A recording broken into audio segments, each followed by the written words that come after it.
Semi-final time of our third event of the weekend here in Leicester at the Mattioli Arena.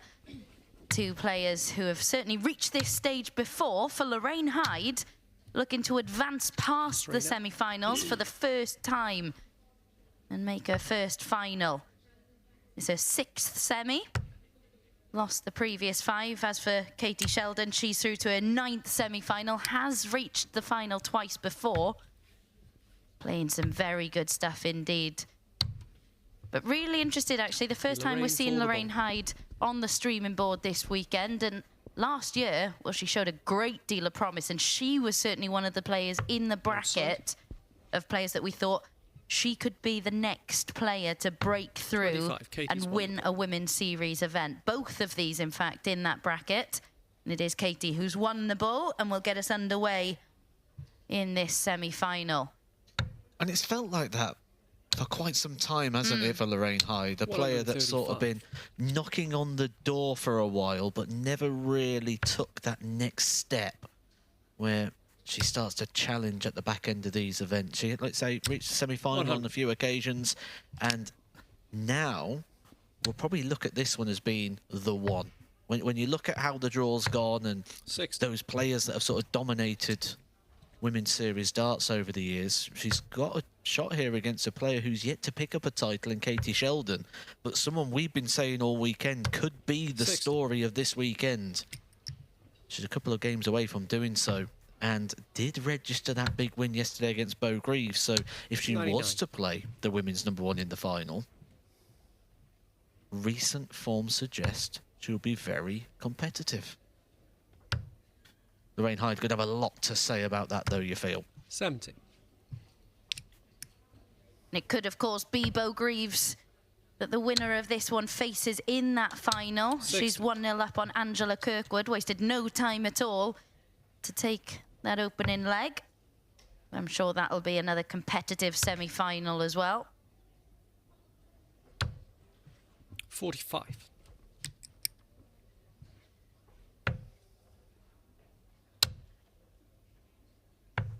47.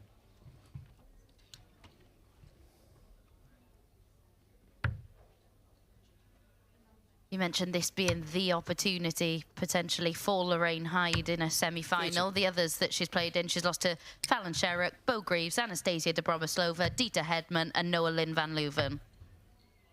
Tops for Katie Sheldon to take the opening leg. Not going to happen. She will return. But yeah, those names that I've just reeled off, all either winners of a women's series event or 60. In Anastasia Dobromoslova, of course, you've got a 3-time world champion. Yeah, you're not just playing the standards, you're playing the name and the reputation as well. We know Katie Sheldon can certainly live up to the standard of the names you've just mentioned. However, doesn't quite have that CV yet, but she is developing it, she is growing it, week on week, tournament 96. after tournament.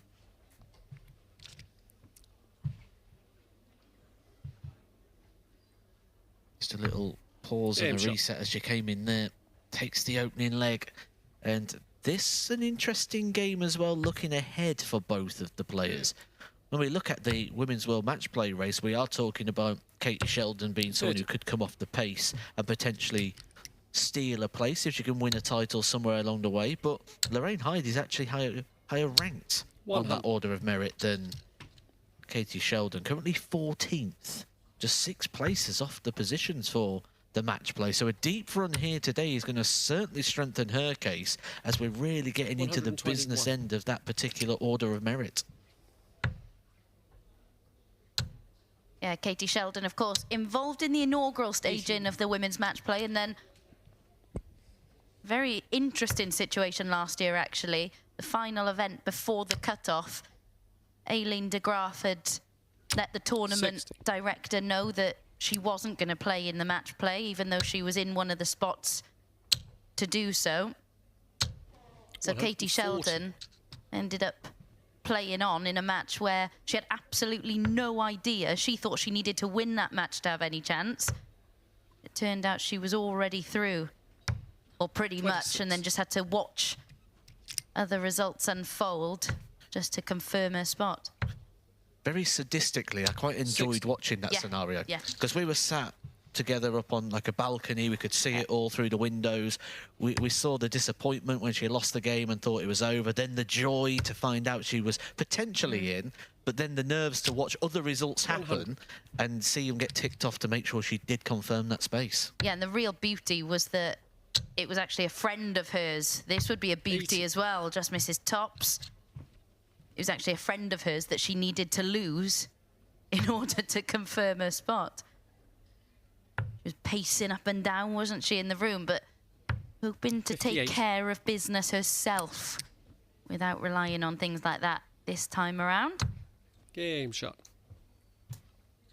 She's taking care of things quite comfortably here in the semi-final at the moment. Not as much drama as she had to face in the quarterfinals. Was 3-0 down to Rose Morts before turning that one around and getting the job done to book her place 45. in the semis. And that's the sort of result. You don't turn that one around, you lose that game in the quarterfinals. They're the ones that dwell on you, because she'd be looking ahead thinking, I haven't really got in this section of the draw one of those sort 25. of speed bumps, those roadblocks. But on the same aspect, while you're looking at it 60. that way, you know your opponents are as well. Lorraine certainly would have been looking ahead through the draw and thinking, there's not really anyone in here where I'm not capable of getting past. 43. Not happening for her in the scoring phase at the moment, though, is it, Lorraine Hyde, as a result? 60. She's only really had to look at big 3-figure out shots at the start of this one. And those darts straying into the 5s and 1s are becoming a growing concern.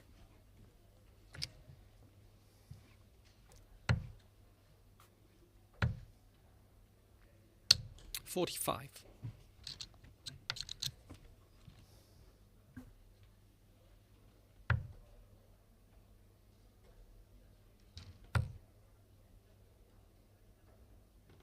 $60.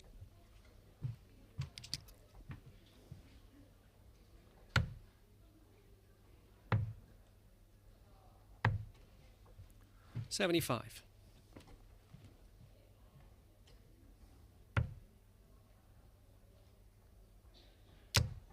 And there will be a point where, when you're seeing what's 85. in front of you and it's not quite going the way you would have hoped, that you do just start to get that sinking feeling like it's just not my game, it's just not my 100. day. Especially when Katie Sheldon's just been so consistent throughout this tie. Yeah, not a feeling that Bo Greaves is going to have right now, because again, she's averaging in the 100. mid-90s, 3-1 up. And only once in this tournament so far, in event 7, has 60. she averaged below 90.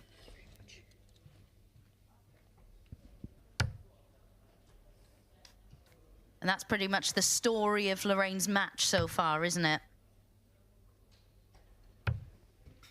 Yeah, just 38. not producing the levels that we saw in the quarterfinals. 75 average in that one. That would have been very encouraging to her. She would have been thinking, repeat that. And that would be enough to certainly be competitive here with Katie Sheldon, which at the moment it's not. It's a 3-0 lead now for Katie, but we've seen good signs from Lorraine Hyde today to suggest that she does have the fighting qualities that are needed to get the turnaround here. She came to her last leg shootout 100. in the quarterfinals, and also the same in her first game today. Game against Sally, last 64, went all the way, 4-3 100. victory, averaging 81 on that occasion. So when the chips are down, she can produce, but the ante has been raised. 100.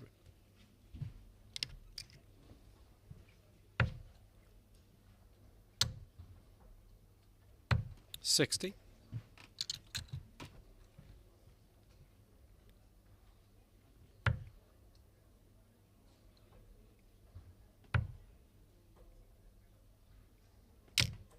50.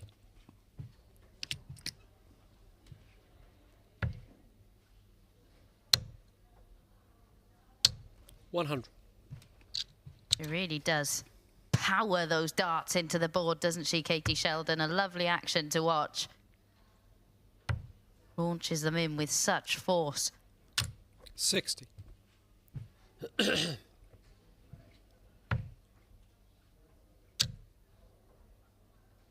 100.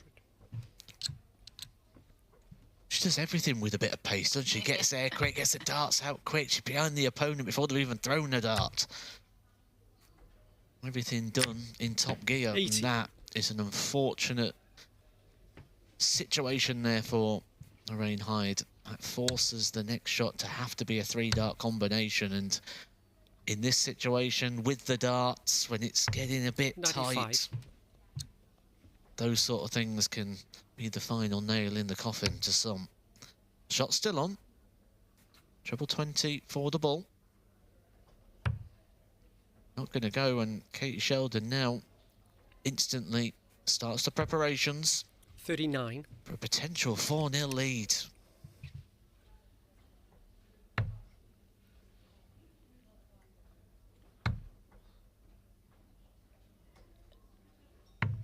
$14.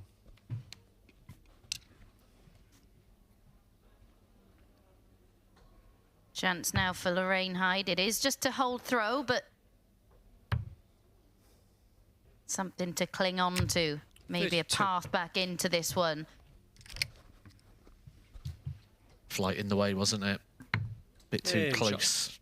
It's one of those awkward ones, really, especially when you've got an upwards angle like Lorraine Hyde does, because you want to stay away from the potential bust of the treble 20, but the higher you throw, the more it blocks the target you need to win the leg. It's one of those tricky situations, 100. but nothing tricky about the other semi-final. Bo Greaves has cruised through to the final today. A 5-1 success over Angela Kirkwood. She has been absolutely superb today as Bo Greaves. 45. Yeah, averaging just shy of a ton in that 5-1 win.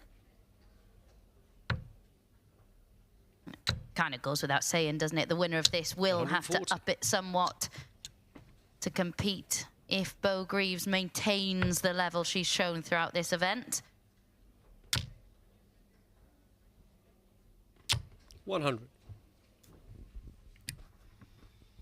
And that fourth leg, that was Lorraine's first real chance 100. at a mid-range out, wasn't it? Her best chance to get a leg on the board, but it might be a last. Yeah, it might be the only one here. Katie Sheldon going through 60. the gears at the back end of this game. She'll feel that the work's done, the damage is done. It's just about 44. crossing the line. She's going to have plenty of time in this leg, plenty of time in this game. Lorraine Hyde just not really been able to land a blow. She'll be disappointed at the end of this, but in reflection, would 40. probably be happy with the semi-final and with another event to go to improve on that as well.